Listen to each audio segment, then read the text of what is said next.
I never thought spilling wine at an elegant charity gala would change my entire life forever. One moment I was serving drinks to wealthy guests, trying to earn enough tips to pay my rent. The next, I was being publicly humiliated by a woman whose fury seemed to come from nowhere, but then a voice cut through the chaos, calm and authoritative, claiming something that would turn my world upside down. If you've ever felt powerless, invisible, or like you don't belong in certain spaces, this story will show you that sometimes life has the most incredible surprises waiting in the darkest moments. Before we jump back in, tell us where you're tuning in from, and if this story touches you, make sure you're subscribed, because tomorrow, I've saved something extra special for you. My name is Rebecca Chen, and 6 months ago, I was just another struggling college student working multiple jobs to keep my dreams alive. At 24, I was in my final year of nursing school, but the tuition costs were drowning me. My parents had passed away in a car accident 3 years earlier, leaving me with nothing but determination and a mountain of student loans. Every penny mattered, which is why I found myself working as catering staff at the Metropolitan Grand Hotel's most exclusive events. The Thornfield Foundation's annual charity gala was the kind of event I had only read about in magazines. Crystal chandeliers cast prismatic light across marble floors, while guests in designer gowns and tailored tuxedos mingled beneath towering floral arrangements that probably cost more than my monthly expenses. The women dripped with diamonds that caught the light like captured stars, and the men wore watches that could fund my entire education.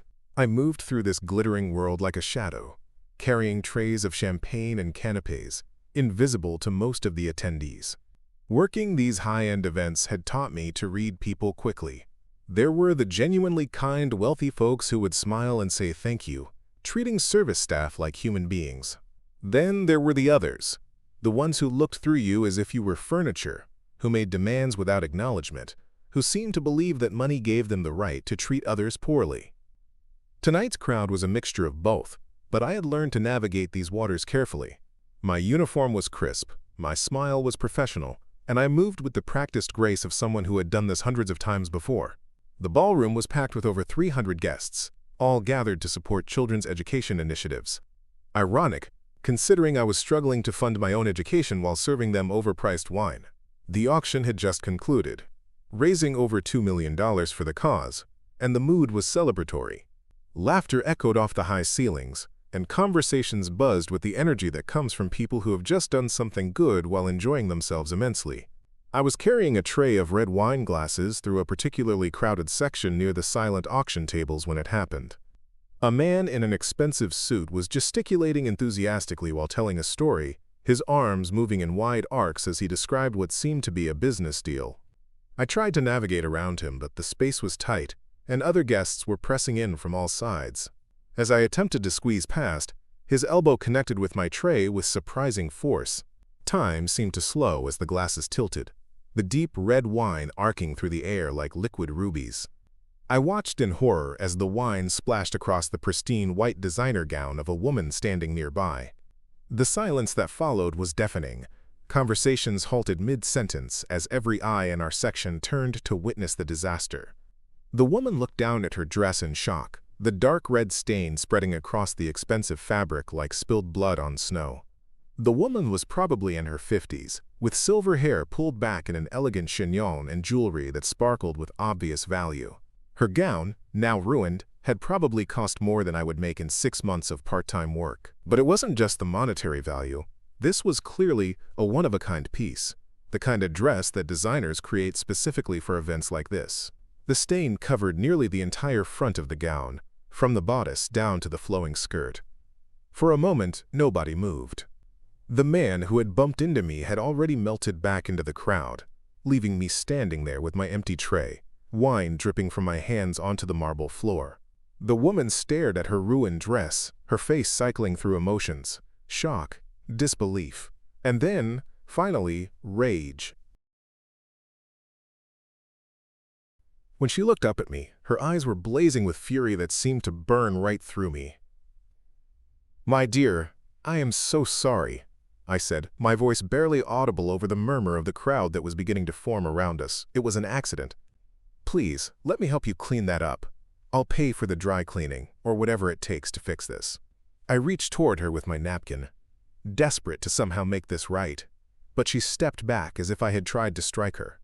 Preparing and narrating this story took us a lot of time, so if you are enjoying it, subscribe to our channel. It means a lot to us. Now back to the story. "You clumsy little fool," she hissed, her voice carrying clearly in the sudden quiet that had fallen over our section of the ballroom. "Do you have any idea what you've just done? This dress is a custom Valentino, worth more than you'll make in your entire pathetic life." Her words hit me like physical blows, each one designed to cut deeper than the last. The crowd around us was growing larger, with people pressing in to get a better look at the drama unfolding before them. I felt my cheeks burning with embarrassment as dozens of elegantly dressed guests stared at me with expressions ranging from pity to disgust. Some were even pulling out their phones, probably to record what was happening for their social media accounts. The humiliation was crushing. I wanted to disappear, to sink through the marble floor and never be seen again. But I forced myself to stand straight, to meet her gaze even as my hands shook with nerves. "Ma'am, I understand you're upset," I said, trying to keep my voice steady and professional despite the tremor I could hear in it. "This is clearly my fault, and I take full responsibility. Please, let me get our manager so we can figure out how to make this right. I'll work extra shifts. I'll do whatever it takes to pay for the damage." I was babbling now, desperate to find some way to diffuse the situation, but her expression only grew more contemptuous. "Work extra shifts?" She laughed, but there was no humor in the sound. It was sharp and cruel, designed to cut. "Little girl, you could work for the rest of your miserable life and never earn enough to replace what you've destroyed. This dress was designed specifically for me, for this event. There is no replacement, no amount of money that can fix what you've done in your carelessness." The way she said, "little girl," made me feel smaller than I had ever felt in my life. "I'm truly sorry," I repeated, though I knew the words were inadequate. "I understand that this is irreplaceable, but please, there has to be something I can do.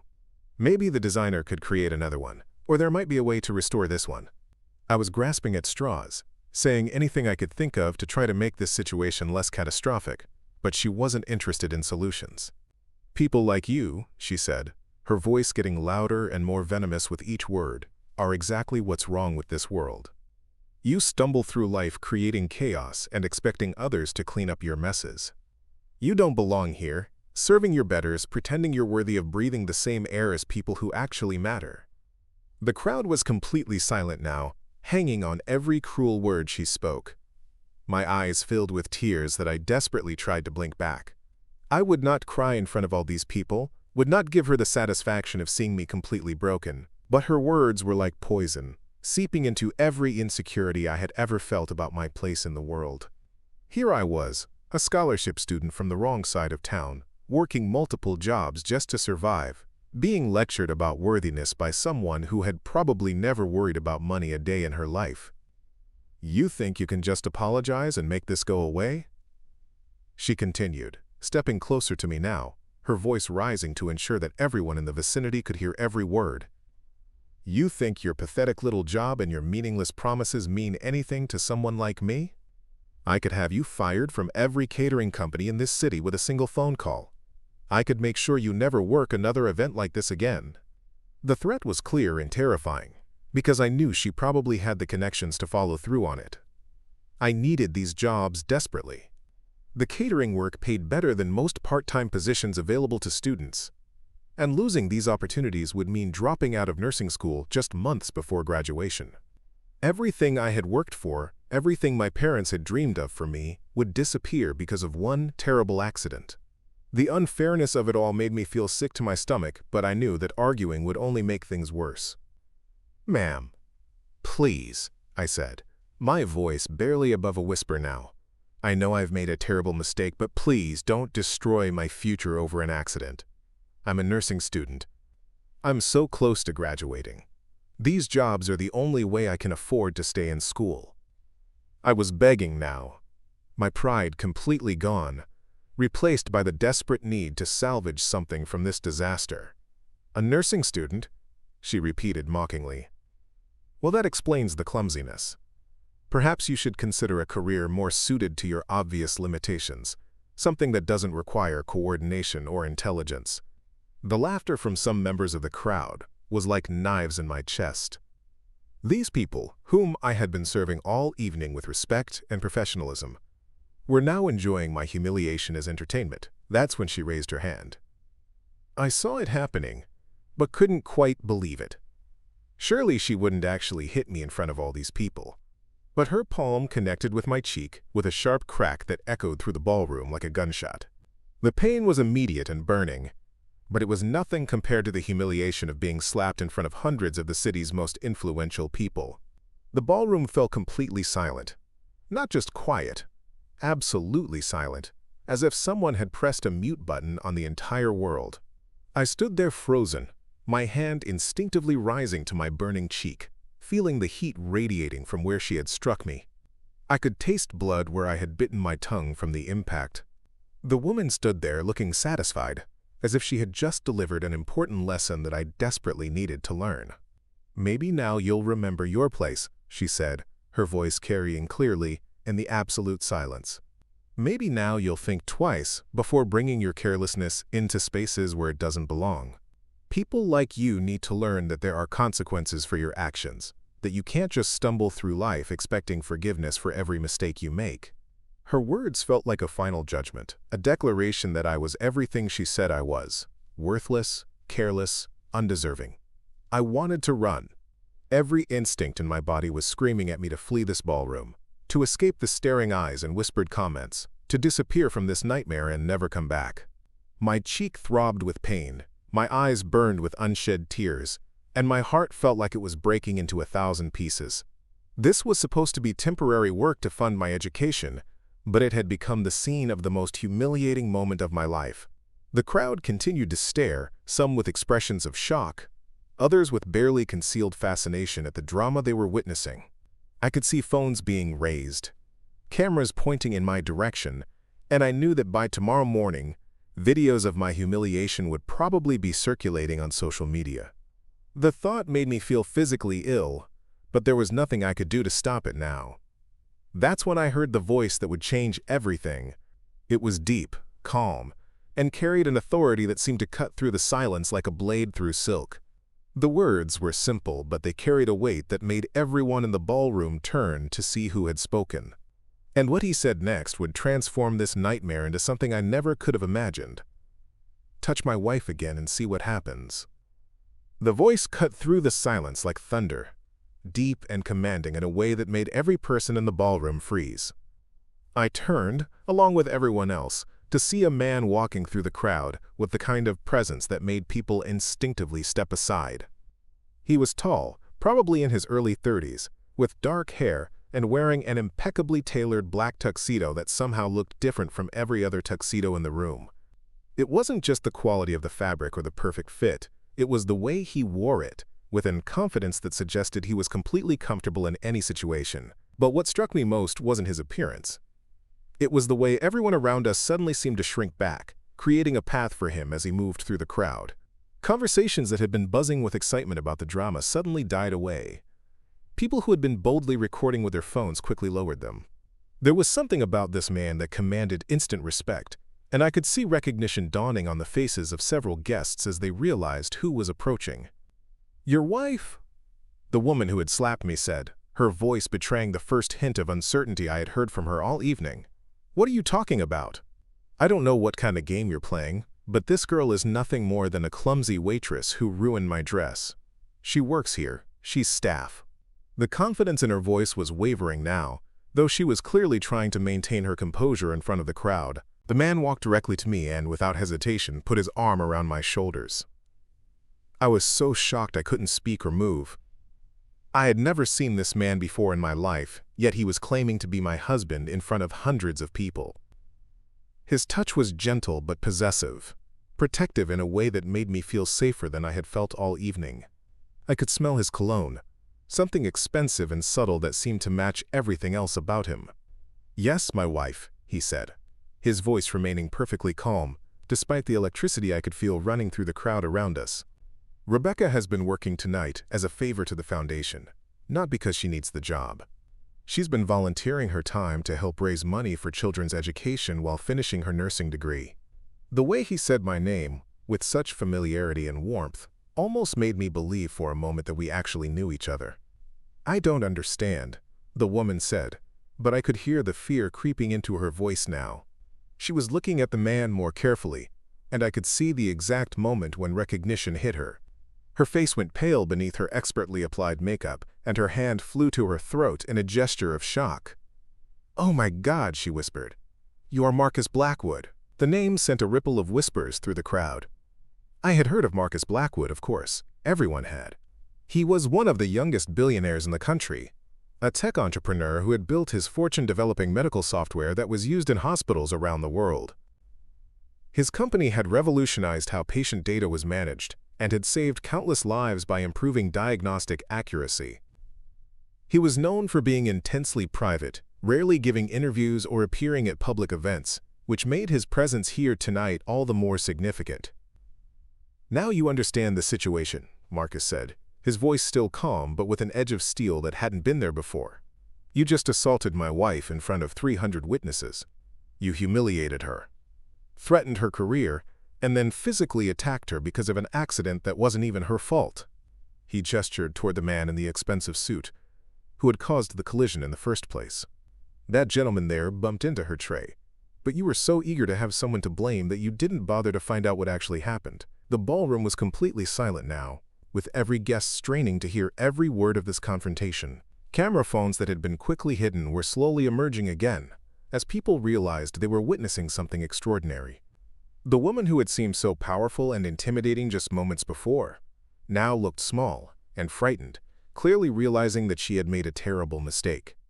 "I want to make something very clear to everyone here," Marcus continued, his voice carrying easily through the silent ballroom. "My wife is one of the most compassionate, intelligent, and dedicated people I know.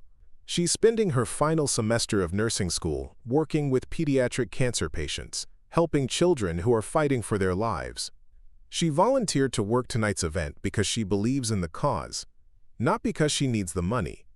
And this woman," he gestured toward my attacker, "decided to abuse and assault her over an accident." I felt tears stinging my eyes again, but this time they weren't tears of humiliation. They were tears of gratitude and amazement. This stranger, because that's what he was, despite his claims, was defending me with a passion and authority that no one had ever shown on my behalf. He was creating a narrative that painted me not as a victim, but as someone worthy of respect and protection. It was the most incredible thing anyone had ever done for me. The woman was backing away now, clearly desperate to escape the situation she had created. "I didn't know," she stammered. "I had no idea who she was." "If I had known she was your wife, I never would have." "You never would have what?" Marcus interrupted. "Treated another human being with basic decency? The only reason you're sorry now is because you realize there might be consequences for your actions. That's not an apology. That's fear." As if summoned by his words, several security guards appeared at the edge of our group. They moved with the kind of efficiency that suggested they had been watching the situation develop and were ready to act on whatever instructions they received. Marcus didn't need to say anything to them. They seemed to understand their role simply from his presence. The head of security, a tall man with graying hair, approached Marcus with obvious deference. "Mr. Blackwood," the security chief said quietly, "how would you like us to handle this situation?" I could see other hotel staff gathering at the periphery of the crowd, including the catering manager who looked absolutely horrified as she realized that one of her staff members was somehow connected to Marcus Blackwood. The general manager of the hotel was also pushing through the crowd, his face a mask of professional concern mixed with barely concealed panic. "I think this lady was just leaving," Marcus said, his tone making it clear that this wasn't a suggestion. "She seems to have lost her way and forgotten how civilized people behave in public. Perhaps you could escort her out and make sure she finds her way home safely. I'm sure she's had a very stressful evening and needs some time to reflect on tonight's events." The woman looked around desperately, probably hoping that someone in the crowd would come to her defense. But the other guests were all staring at her with expressions ranging from disgust to fascination. The man who had actually caused the accident had completely disappeared into the crowd, leaving her to face the consequences alone. She had gone from being the powerful aggressor to being the person everyone was judging and condemning. "This isn't over," she said, trying to reclaim some dignity as the security guards moved to either side of her. "I'll be speaking to my lawyers about this. You can't just humiliate me like this in front of everyone. There are witnesses to what happened here tonight." The threat sounded hollow and desperate, especially coming from someone who was being escorted out of the ballroom by security guards. "You're absolutely right," Marcus said with a slight smile that didn't reach his eyes. "There are witnesses, hundreds of them, and they all saw you assault my wife after she apologized repeatedly for an accident that wasn't her fault. I'm sure my legal team will be very interested in reviewing the footage from tonight's event. The hotel has excellent security cameras, and I believe several guests were recording the incident as well." The woman's face went even paler as she realized the implications of what he was saying. In her fury, she had created evidence of her own criminal behavior in front of hundreds of witnesses, including some of the most influential people in the city. Any legal action she might consider would likely backfire spectacularly, especially given the difference in their resources and social standing. She was led away by the security guards, her exit marking the end of her brief reign of terror over my evening. As the crowd began to disperse, conversations resuming in hushed tones about what they had just witnessed, Marcus kept his arm around my shoulders. I was still in shock, trying to process everything that had happened. The evening had gone from being a routine catering job to the most humiliating experience of my life, to something completely surreal and life-changing. I couldn't understand why this powerful, wealthy man had intervened on my behalf, or why he had claimed to be my husband. "Are you okay?" he asked quietly, his voice gentle now that the immediate threat had passed. His concern seemed genuine, which only added to my confusion about his motives. I could see genuine worry in his eyes as he examined my face, probably checking for signs of injury from the slap. The burning sensation in my cheek was fading, but I could still feel the spot where her hand had connected. "I think so," I said, though I wasn't entirely sure that was true. My hands were shaking, and I felt like I was in some kind of dream or alternate reality. "Thank you for helping me, but I don't understand why you did that. Why did you tell everyone I was your wife? We don't even know each other." The questions were tumbling out of me now that the immediate crisis had passed, and I could think clearly again. "Is there somewhere we can talk privately?" he asked, looking around at the remaining guests who were still stealing glances in our direction. I could see people whispering to each other, probably speculating about our relationship and trying to figure out how they had missed the news of Marcus Blackwood's marriage. The story would be spreading through the city's social circles before we even left the hotel. The catering manager appeared at my side, her face flushed with anxiety and confusion. "Rebecca," she said, clearly struggling to understand the situation. "I had no idea you were. Nobody told us that you were married to Mr. Blackwood. If we had known, we never would have asked you to work tonight's event." The poor woman looked like she was afraid she had somehow offended one of the most powerful men in the city by treating his wife like regular staff. "It's fine," Marcus said smoothly. "Rebecca wanted to help with the cause, and working the event was her way of contributing. She's very passionate about children's education and health care." The way he spoke about me, with such familiarity and affection, was almost convincing. If I hadn't known better, I might have believed we actually were married. He had created an entire backstory for our relationship that made perfect sense and painted me in the most favorable light possible. I led him to a quiet alcove near the hotel's main lobby, away from the ballroom and the curious eyes of the remaining guests. The space was elegant but private, with comfortable seating and soft lighting that made conversation feel more intimate. As soon as we were alone, the questions that had been building up inside me came pouring out. I needed to understand what had just happened, and why this stranger had gone to such extraordinary lengths to help me. "Who are you really?"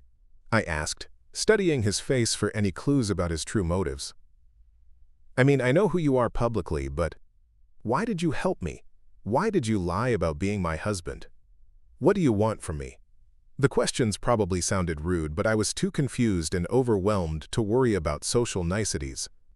This man had just turned my life upside down, and I needed to understand why. He was quiet for a long moment, seeming to consider his words carefully. "I was watching you tonight," he said finally. "I've been at events like this for years, and I've seen how some people treat service staff. I watched that woman terrorize you for 20 minutes before the accident even happened. She was already looking for a reason to cause trouble, and when the opportunity presented itself, she took it. You handled yourself with incredible grace and professionalism despite her abuse. But that still doesn't explain why you claimed I was your wife, I said. You could have just told her to stop, or called security, or done any number of things that didn't involve lying about our relationship. Why create such an elaborate story? The lie he had told was so specific, so detailed, that it suggested this wasn't a spur-of-the-moment decision. He had thought about it, crafted a narrative that would be both believable and compelling.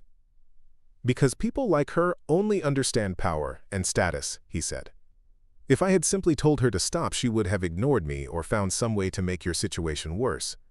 But claiming you were my wife changed the entire dynamic. Suddenly, attacking you meant attacking someone under my protection, someone with connections and resources. It was the fastest way to make her understand that she had made a serious mistake. I sat back in my chair, trying to process this explanation. It made sense from a strategic standpoint, but it still seemed like an extreme response to a situation involving a complete stranger. There had to be more to it than simple altruism. Wealthy, powerful men didn't typically go to such lengths for random service workers, no matter how unfairly they were being treated. There was something he wasn't telling me, some piece of the puzzle I was missing. "Can I ask you something personal?" I said, leaning forward slightly. He nodded, encouraging me to continue. "Why do you really care? I mean, you don't know me. You could have just watched what happened and moved on with your evening like everyone else did. Instead, you intervened in a way that's going to create all sorts of complications for both of us. People are going to expect to see us together now. They're going to ask questions about our relationship. You've created a story that you'll have to maintain." His expression grew more serious, and I could see him weighing his words carefully before responding. "I lost someone very important to me a few years ago," he said quietly. "My younger sister. She was working as a waitress while she was in college, trying to pay for her education just like you are. One night, she had an incident with a customer who treated her terribly, humiliated her in front of everyone. She was so devastated by the experience that she quit school and never went back. She died in a car accident 6 months later, still carrying the shame of that night." The pain in his voice was unmistakable, and I felt my heart breaking for him. I could see now why my situation had affected him so deeply, why he had felt compelled to intervene. I wasn't just a stranger being mistreated. I was a reminder of his sister, a chance to rewrite a story that had ended tragically. "When I saw what was happening to you tonight," he continued, "I couldn't just stand by and watch. I couldn't let another young woman be destroyed by someone's cruelty when I had the power to stop it." "I'm so sorry for your loss," I said, meaning every word. "I can't imagine how painful that must have been for you. But what happens now? People think we're married. That's not something we can just ignore or forget about. Your reputation, your privacy. I don't want to cause problems for you because you were kind enough to help me." The magnitude of what he had done was starting to sink in, and I was beginning to understand the potential consequences for both of us. "Actually," he said, his expression growing more thoughtful, "I have a proposition for you. It might sound crazy, but I want you to hear me out before you say no." The way he said it made me nervous, but also curious. After everything that had happened tonight, I was prepared for almost anything. "What did you have in mind?" I asked, though I wasn't sure I wanted to hear the answer. Up next, you've got 2 more standout stories right on your screen. If this one hit the mark, you won't want to pass these up. Just click and check them out. And don't forget to subscribe and turn on the notification bell so you don't miss any upload from us.